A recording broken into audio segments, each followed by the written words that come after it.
Assalamualaikum warahmatullahi wabarakatuh. Perkenalkan, nama saya Rinta Fatika Sari, NIM 5012000630, kelas 1H, Prodi Ekonomi Syariah. Paragraf merupakan satuan bahasa yang lebih tinggi atau luas daripada kalimat.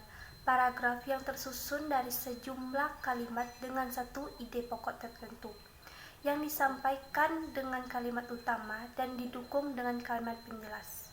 Kalimat utama dan kalimat penjelas. Pertama, kalimat utama adalah kalimat yang di dalamnya mengandung gagasan utama atau pokok mengenai topik yang disampaikan di dalam sebuah paragraf. Kalimat utama atau pokok dapat berdiri sendiri sebagai sebuah kalimat yang utuh.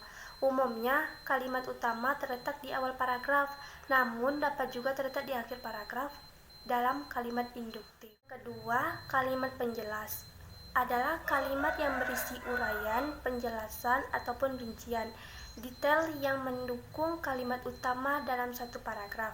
Kalimat penjelas tidak dapat berdiri sendiri dan harus ada kata penghubung yang menyertainya. Yang selanjutnya, macam-macam paragraf berdasarkan letak kalimat utama. Pertama, kalimat deduktif.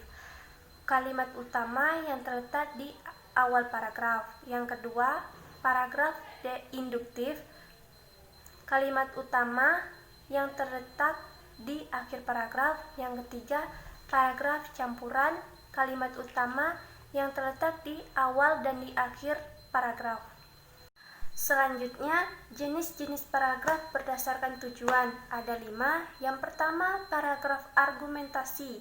Yang kedua, paragraf deskripsi. Yang ketiga, paragraf eksposisi. Yang keempat, paragraf persuasi. Yang kelima, paragraf narasi. Saya akan menjelaskan terlebih dahulu paragraf argumentasi. Paragraf argumentasi yang berisi ide atau gagasan dengan diikuti alasan yang kuat untuk meyakinkan pembaca. Ciri-ciri paragraf argumentasi adalah disertai bukti-bukti berupa data, tabel, dan gambar, dan terdapat kesimpulan di akhir paragraf. Yang kedua, paragraf deskripsi yang menggambarkan suatu objek dengan tujuan agar pembaca seakan-akan melihat, mendengar, atau merasakan sendiri yang ditulis oleh penulis.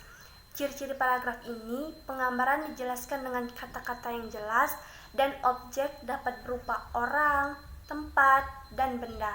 Paragraf eksposisi yang bertujuan untuk menjelaskan dan menerangkan suatu permasalahan kepada pembaca agar pembaca mendapatkan gambaran yang sejelas-jelasnya tentang permasalahan yang dimaksud pengarang.